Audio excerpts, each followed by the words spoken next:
Welcome to Tattooed Freaks in Business Suits, recorded live in the kitchen of the Personal Touch Career Services in Denver, Colorado. I am your host, Donna Shannon. As a professional career coach, I help people navigate the hiring maze to get to the jobs they really love. And in addition to working with job seekers one-on-one, I do have a book out there available. You can find How to Get a Job Without Going Crazy on Amazon, or of course on my website too. My guest today is Myranda Whitesides, and we are going to talk about diversity and the ink ceiling and just that whole play of diversity in the workplace. Always a fun topic. Yay! So overall, our show's purpose is to explore and redefine the world of work, especially as Gen X, Millennials, and those to come after seek positions of leadership that still allow them to be themselves. Every show, we will explore a topic related to business or job searching, and of course, we're going to talk about tattoos. Our sponsor is the Personal Touch Career Services, Denver's top-rated career coaching service. We focus on the practical tools for your job search, including resumes, LinkedIn profiles, job search coaching, and ongoing classes. Please check out our ridiculously long website, personaltouchcareerservices.com. Once again, that's personaltouchcareerservices.com, or, just Google it. Well, thank you very much for coming in today, Myranda. Why don't you tell me a little bit more about you and your work? Sure, Donna. Thanks for having me. So I work for a federal shared services center that does services for various federal agencies for HR, financial management, and acquisitions. And I work on the HR side. We train in our in-house personnel and payroll system. So we train various agencies like the EPA, the Social Security Administration, and NASA. They all use our product. Mm-hmm. So I go out to these folks and I train them how to use the system literally, in addition to data reporting tools and learning management systems, things of that nature. I also train in-house for our bureau diversity and inclusion courses via Franklin Covey. Mm-hmm. So I trained about 650 of our staff so far. We're still kind of working with some additional folks down the line.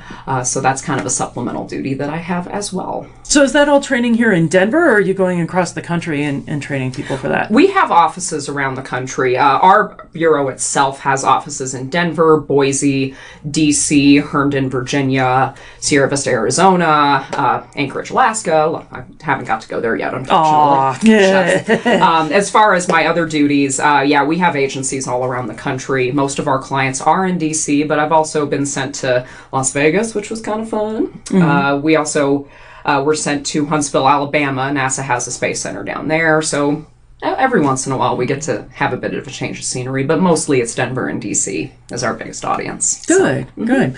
So when it comes to thinking about company culture and diversity, one of the things that I think is an issue, because you hear it a lot right now, especially for job seekers, that we want somebody who will fit with our company culture.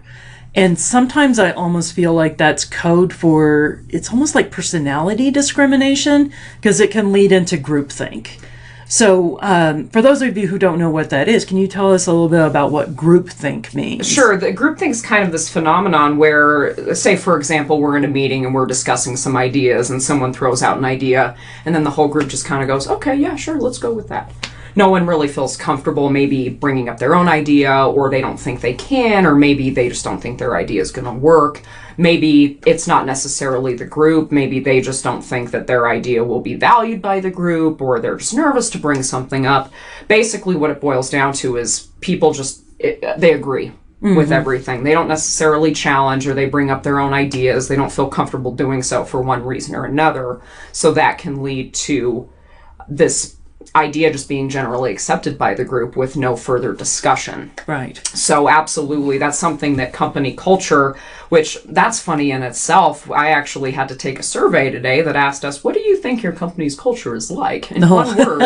And I had a hard time answering that. I mean, how can you hire people if you're not even sure what your company's culture is? Yeah. So that's an interesting thought where, okay, is it really the culture that we want, or is it the culture that we're stuck with? Sometimes with organizations, they think they know what they want, but they have a culture that's really set in stone, and they do tend to only think in that way. Yeah. And since they're looking for people of that culture, they're not necessarily looking to expand that culture. They're looking for a fit versus a culture growth, so to speak. Yeah. And I think this is going to start to become a trend over the next few years that, while everybody loves the idea of having a company culture that works, hiring to that doesn't help expand the abilities within your group. So I'll give you one example. I used to work for this biodiesel company here in town. Biggest group of introverts I ever worked with. And it's no secret I'm not 100% introvert myself. I'm actually an ambivert, but I come across as very, extroverted. I'm in that boat too. Yeah. And their situation was a lot of engineers, very deep thinkers. They were convinced they had such a highly technical product that only engineers could work with it or sell it. So I was doing their recruitment for them, and they were trying to hire a new sales engineer. And I'm like, okay, what we need is the smart salesman that you can teach the science to. And they go, no, we need an engineer who's a great salesperson. And I'm like, well, good luck with that. I'm like, holy cow, guys. And not only that, they were very management heavy. I'm like, you need a boots on the ground, pavement hitting, phone call making sales guy who can understand science. And they go, nope. What they hired was a vice president of sales who was a chemical engineer. And guess what? Very introverted. Yeah. And I just wanted to throw up my hands and go, you're not going to get different results by hiring everybody who looks like you. It's like you've heard the definition of insanity, right? You try the same thing over and over again and with expecting different results, kind of a thing. And ultimately, this boils down to people being comfortable with what they're comfortable with. Right. And they thought they did a great job on diversity because he was of Indian descent. Oh, because color's the only thing that diversity matters right. for. Absolutely. Yeah, and that's something that I mentioned with my Disrupt HR talk, that it's not just color, it's not just gender. There are so many other factors now with diversity that are coming to the forefront. Age, education level, what kind of job you have. You mentioned the engineers. Sometimes they do tend to be introverted based on the work that they do. They may not have a lot of that interaction with people, so they're comfortable with it. We have programmers at my office that are kind of the same way. We're warned, hey, the programmers are a certain way, so you need to talk to them a certain way. Yeah, don't scare the programmers. Right, yeah. right, absolutely. So definitely, that is kind of an issue when companies think we're comfortable with this type of person. This is the culture we have. We might as well keep hiring with this. But it's like, well, do you want to stay relevant? Do you want to stay on top of the trends? Do you want to be a good business? If you're representing your customer base, you just having the same type of person isn't going to work. Yeah. Because your customer base is probably not going to reflect that necessarily. Yeah. So. Yeah. So what do you think of this whole idea of like diversity of thought in the workplace? Sure. Well, it boils down to no two people are going to be exactly alike. We all have these different buckets or these different categories that we fall into, and people can make assumptions about us based on those things. But when it boils down to it, every single person is going to be different. We could connect with somebody because they have a similarity with us, maybe even a difference from us, but we have to realize that everybody's going to think about things differently. Yeah. And that should be embraced, really. We all are raised differently by different people with different beliefs themselves. We all have different experiences. We all are friends with different people. So that's going to lead to us thinking about problems in completely different ways and reach different avenues to get there. And that could lead to fresh, innovative ways to tackle problems that maybe you wouldn't have thought of or your colleague wouldn't have thought of that could work for different types of people or a wider audience of people. Right. So embracing that idea that we all are different makes that a little bit easier versus saying we need this many Indian people, for example, or this many white people, or this many women because they're going to think a certain way. Not necessarily. Right. We're all going to be different in that respect. Yeah. Yeah. I think one of the best hires I've ever made throughout the entire career of my company, I've been doing this full time since 2011, is I actually hired somebody on the autism scale. It's like high functioning Asperger's. And at first I was like, well, this person's really, really different from me. How am I going to get along with them in the office? And do I want to deal with this personality all day? And then I started to stop and think about it, go, wait a minute. I'm way over on the other scale of let's just go for it on everything and fly by the seat of our pants and we'll figure out how to operate the parachute on the way down. And this other person's like, I want to go take a skydiving course and I want to triple check having my parachute on right. And I want to know exactly what altitude to pull the cord, so to speak. And that's awesome for me because it makes me able to reach a wider audience because she fills in the holes that I don't see. Absolutely. No, nobody is going to be one complete way of thinking, really. Mm-hmm. Like you mentioned, we're all kind of filling in each other's holes, each other's gaps of knowledge, that kind of thing. What I love about my work group is my boss definitely recognizes that. He tries to make sure that while we have certain values, of course, in our organization, he wants people to think about things in different ways and encourages us to expand what we could do and expand beyond our own way of thinking. So that's a great hire you made, I think. Obviously, for me, yes. Just it's been an awesome experience, and it makes me realize my weaknesses and makes me better. Certainly, and absolutely. And that's what great employees do, is they make managers better. Mm-hmm. So another thing that we were kind of talking about is there's a lot more acceptance of body modification and tattoos and stuff like that in the workplace. And, I'm Gen X, and when we first started getting all our tattoos, even though in the 90s we were like the rebellious and extreme and all the rest, tribal tattoos and all the rest of those stereotypes. Nose piercings, whatever. Yeah. But by and large, we started our ink where it could be easily covered. Mm-hmm. So we were still conscious that eventually we're going to grow out of going to the Warped Tour and we're going to have to get regular jobs, so we're going to have everything covered up. Mm-hmm. A lot of millennials don't do that. They start with highly visible tattoos first. So even though there's a lot of companies that are now more accepting towards tattoo and body modification, you've seen that there's still some lingering stigma towards it. Absolutely. As you mentioned, it has certainly gotten better. I was just kind of doing some reading on some of the industries maybe that still aren't quite as accepting of it. Healthcare is definitely a big one. I saw a story about a woman who actually refused service from an EMT when she was having a heart attack, I believe, and just because he had some visible body art. Yeah. Like, man, you're dying. You're not going to let this guy take care of you just because he has some tattoos? Yeah. I find that really interesting. Yeah. And granted, even that's getting a little better. I have a friend who works at Children's Hospital down in the Springs, and I asked her, well, what about your body art? She doesn't have a whole lot, but she has something on her arm that can be visible.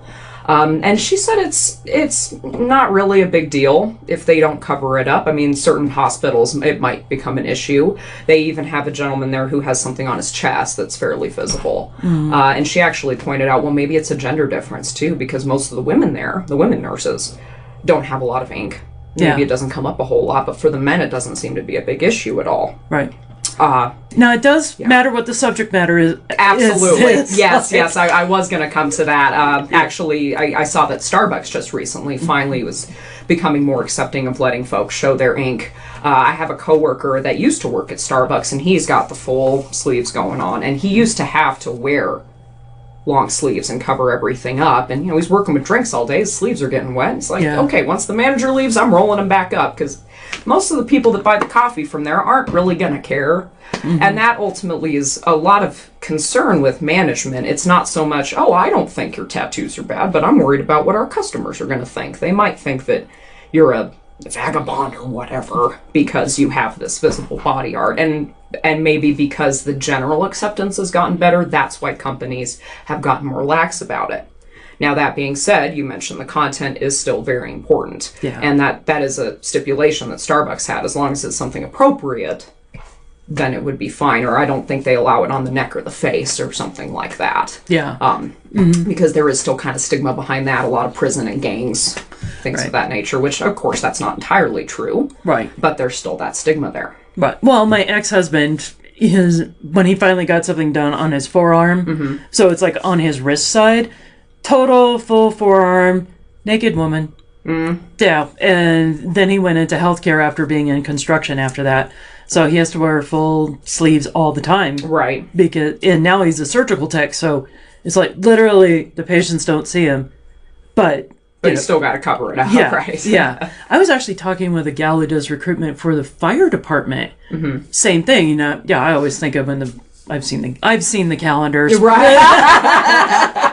Not bad to look at, right? Yeah, but it's the same thing. They're pretty accepting of body art, but just like the person who refused service, if it's something below the forearms, they have to be real careful about what they're getting done. Mm-hmm. I mean, being careful overall, and I mean, even the military isn't very cool about having folks with body art below their elbows, below their knees at all. Mm-hmm. So it's not so much that you can't get any tattoos, but still the visible stigma in addition to the content with it. And I think that's where most of the issue comes, is when people assume, oh, you have a tattoo, period. You're of this group where you're rebellious, or you're not a good employee, or you did jail time, or you're part of a gang, you do drugs, whatever it is. Yeah. And people are becoming more cognizant that that's not so much the case. We still have some folks, though, out there. I had to do diversity training in Arizona. And I had a gentleman come up to me after the training, and he said, at first I saw your tattoos, which I just have a couple on my chest here. Mm-hmm. And they're just chakras, nothing offensive or anything. But he was like, I was not too hip on listening to you when I saw that you had tattoos. And, wow. And the gauges and the nose ring and all of that. So, but he said, after you were done, I thought you had a lot of great things to say. So it's experiences like that I think make people realize just because someone has this does not mean they're not a good person or they're not a good employee. Right. And I think there is just the social acceptance too. Mm-hmm. I've read that 40% of millennials have some sort of body ink. Absolutely. And I read some statistic that I think over 80 or 90% of millennials don't think it should matter in the workplace if you have any visible body art or not. Right. So... yeah, but love and hate on the nickels, probably not so much. Maybe not so much. Yeah. Yeah. So, you mentioned that some of the more traditionally conservative fields have different thoughts about tattoos. Mm-hmm. So, what are some of the ones that you've seen, especially like in your experience with NASA? How does NASA feel about tattoos? Well, the government, surprisingly, is one of the more lax groups about it. Yeah. I am surprised by that. I've worked for a couple of agencies now, and it does kind of depend on whether you're a front-facing employee or not. I used to work for the Park Service, and I don't recall seeing any park rangers with any ink. Huh. That's not to say they're not out there, but I haven't seen any myself. But there's not necessarily any restrictions by the government saying you can't have any tattoos past this point or they're visible or anything like that. Mm-hmm. As I mentioned, I have a couple of coworkers that I spoke to this week that are fully decked out with all of it.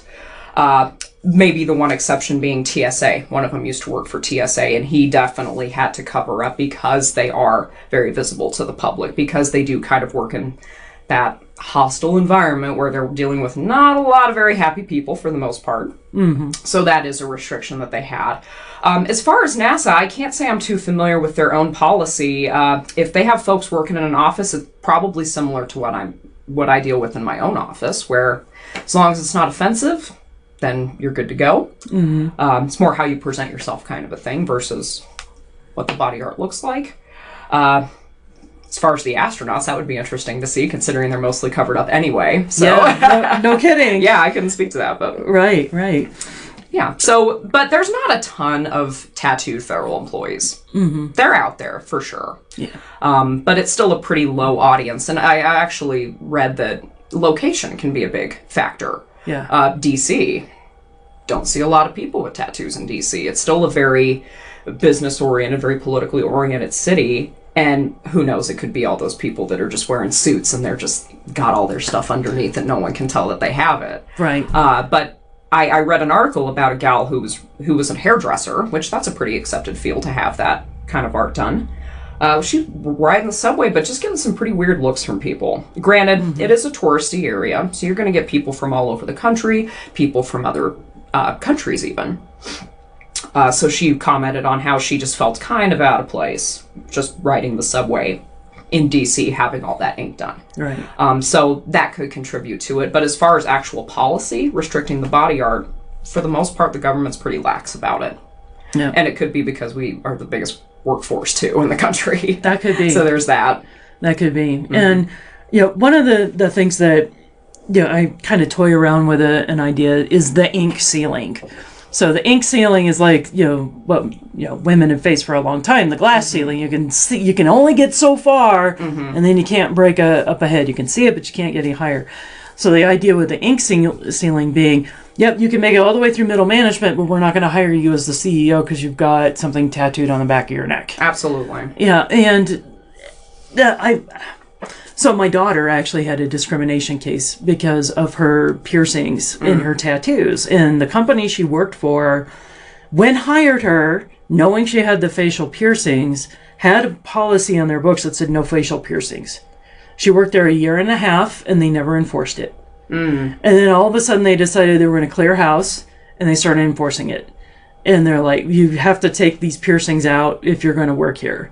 And she's like, well, I can't, because it was like an eyebrow piercing, and it would like grow over. Right. And then she brought up it was part of her religion. And they're like, well, I don't believe that. And they fired her anyways. Oh, boy. Yeah, you can see where this one's going. Exactly. Ugh. Yeah. So she brought it to the EEOC for a discrimination case based on religious base. And they were like, well, we're small. We don't fall under that category. And, well, EEOC in Colorado is enforceable down to 1 employee. Yeah, so that's good to know. yeah. Whereas federal, I believe, is 15. Is it somewhere around there? It's 10 or 15 employees. And then they were also a franchise, but they own 3 different stores. So they still went over the threshold because of the 3 different stores. Right. And because they had a policy on the books but never enforced it. And she brought up facts like the I can't remember the organization now, but there is a church out there, a body modification. And she, it's a real legitimate thing. People believe in their piercings and their body modification and their art to a point where it's a religious expression. And some of mine are. And, employers have to look out for that, because just having a blanket policy saying you can't have tattoos and squashing people at a certain level because of it is going to end up costing them in the end. Absolutely. And I was reading some stories, too, about some of the guys that get the Samoan work done. Yeah. The more tribal art. But that is a part of their culture. That is a part of their religion. So that does become a problem when, like you said, that blanket, nope, nobody can have tattoos whatsoever. And it boils down to, okay, is it the piercings that are the problem or the employee? Like, was she doing good work? Was she a good employee? Then why do the piercings matter? If we go back to the healthcare thing, some people have argued, oh, it's a sanitary issue. It's like, okay, well, not when it's healed. When it's healed, it should be fine. And as it's healing, I mean, how is that any different than if you got a burn or if you got a cut or any other kind of open wound? Is that going to be a bigger issue? And I think that's another stigma. You hear stories about people getting STDs or something through getting tattoos or whatever, but that's not always the case. If you go to a good tattoo artist, one that's clean and whatnot, then you're fine. Oh, yeah. But that's yet another stigma that can pop up. Yeah. Jasmine's a professional piercer. My dad, who is a PhD in engineering, he did a lot of stuff with NASA, actually. Oh, yeah? Yeah, and he's very much the opposite scale. On piercings and all the rest of the tattoos makes him uncomfortable. And he was shocked to learn that my daughter has OSHA certifications and bloodborne pathogen handling certifications, because he did not realize the professionalism required to work in a legitimate shop. Absolutely. I wouldn't want to go get a tattoo done by a guy in an alley, or in my kitchen. Or, yeah. or worse, in their kitchen. Heaven forbid. Yeah. So, yeah, as long as they've got a good, clean setup, I know a lot of these guys take it very seriously. They know what they're doing. And this just goes back to the stigma that tattoos are icky. Tattoos are for drug users and people have been to jail and all of that. So, and it's just going to have to keep progressing from there. Yeah. That's a seriously taken field. So.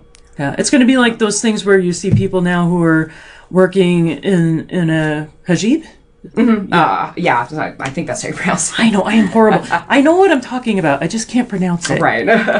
But I love it when I see that kind of diversity in a workplace. You know, because I just think it's really cool to see all of our different cultures merging and meshing, and that you don't have to put aside your religious garb to be a good employee. Right. You don't have to feel like you need to conform to that groupthink, that company culture, whatever it is. And I was thrilled too when I came to my organization, seeing the people with the various body art and the piercings. I mean, I saw some of that in my previous agency, but this was different. It felt like you weren't getting weird looks because of it. You weren't getting judged because of it. It was a very different atmosphere. And you mentioned that ink sealing earlier. I talked to some of my colleagues about it, and at my current organization, they haven't felt that way. Granted, in their previous organizations, they did feel a little bit discriminated against by it. Granted, once they did good work, they were told by their management, you know, you are a great employee. None of them necessarily had higher management experience, and that's to say none of the higher management at my organization do have any visible work done. And that is something that comes up in the diversity class that we train in. We ask people, okay, what's your initial reaction to someone who fits this category, So we say they're a different color than you, or they're maybe LGBT or something like that. And we bring up the heavily tattooed argument. And pretty much everybody goes, I don't know if I want someone with that many tattoos being that visible to the customers. Yeah. So they always mention that. And I even asked my boss, I said, you know, our branch is probably the most visible branch in our organization. We go out to the clients physically and see them all the time. Have you ever been uncomfortable with the fact that I do that with my tattoos? Not that I'm very heavily tattooed, but I have some that are visible depending on what I'm wearing. And he said, does it affect your work? Does it affect how good of a trainer you are? It doesn't. And I've never once had a review that said she was great except for her tattoos, kind of a thing. So I'm hoping that throughout the years we start to see more higher executives with more of these visible tattoos, more of these body piercings. You know, we see these articles, which is great, of more women becoming CEOs, CFOs. Maybe one day we'll finally get one that's got gauges that are as big. Big old half gauges like that. So exactly. Yeah. Exactly. So we're almost to the end of our show, and we get to talk about one of my favorite parts of the show, which is our tattoo of the day. Yeah. And Myranda, I want to know, you mentioned that you've got I think you told me 9. I've got 9, yeah. And I'm actually, I don't want to say guilty, but I'm one of the people that was like, maybe I should keep most of mine hidden just in case of the workforce, which they're not that bad. I have 2 on my chest here. Nice. And then 1 on my forearm, actually, if I take off my jacket here real quick. Yeah. It's nothing too bad. It's just a little so Kurt Vonnegut quote. Oh, nice. So it's radio. You got to tell us what it is. Sure. So it says, so it goes. So just to kind of help let go of the little things and just life moves on and whatnot. The 2 on my chest are 2 chakras. I have all of the chakras done, and they're energy centers in the body, kind of a Hindu Buddhist kind of idea. So if you want to bring back the religion things, that's some of my ideology. Yeah. I also have 2 F holes on my back, like from a violin. I used to play cello, so I have those as well, kind of inspired by the Man Ray photograph of the woman in the turban with the 2 F holes on her back, so I got that there. I also have some artwork from Damian Rice, who's a folk singer, on my rib cage. Between me and my best friend, we bonded over him, so we got that. Nice. As far as the tattoo of the day, I think I mentioned to you when we were emailing each other, I have 2 of the chakras on the back of my neck, which are They're very large pieces? They're very large pieces. Yeah. We'll get some pictures. We'll put them on our Instagram Yes, we should get pictures. Page. That's the beauty of it, right? So this is the third eye and the crown chakra put together. I used to have just the Om there. I had a friend who passed away in high school, so a bunch of us got the Om symbol in commemoration for him. And those 2 chakras, their center symbols look very similar to the Om symbol. So I thought, well, how am I going to do this? And I figured, well, why don't I combine them into one piece, make them kind of unique? So I'd say that's probably I love all of my work, but this one's definitely one of my favorites. Cool, cool. So, and who is it that did your work, and where are they located? Most of my work has been done at Mantra Tattoo, which is just off of Colfax and Wadsworth. In Lakewood, Colorado. In Lakewood. Yep, that's right. The one who did the one on the back of my neck, Ben Parker, he's no longer there. He has another studio that's a bit further east on Colfax, I think just off of Federal. I don't recall the name of the shop right now, but he's done some work. Kid from Mantra, Mike O'Farrell. I've had quite a few. Pretty much anyone from there is a good bet. So cool. Yeah. Yeah. And we will have the contact information for the shop on there. And so my producer always reminds me, if you like what you've heard here, hit the like button. Please be sure to follow us on whatever platform you're following us on. And Myranda, how can people get a hold of you? So I do have a LinkedIn page. My name is spelled with a Y, so that's probably the big thing that people mess up with my name. So Myranda. So you can certainly reach out to me on my LinkedIn page. I also have just a Hotmail account, as dated as that might sound. It's not and AOL. Gmail too. Yeah, no, that's true. It's not AOL. So yeah, folks are more than welcome to reach out to me that way. And if they'd like to give me a phone call, I don't know if the contact information is just going to be on the website. Yeah, we'll have it on the information. Yep, that'll be on there too. So. Great. Well, however y'all want to reach out to me, I'd be happy to chat with you. Great. So once again, it's Myranda Whitesides. My name is Donna Shannon, and thank you very much for coming in. Yeah, thank you, Donna. I appreciate it. All right.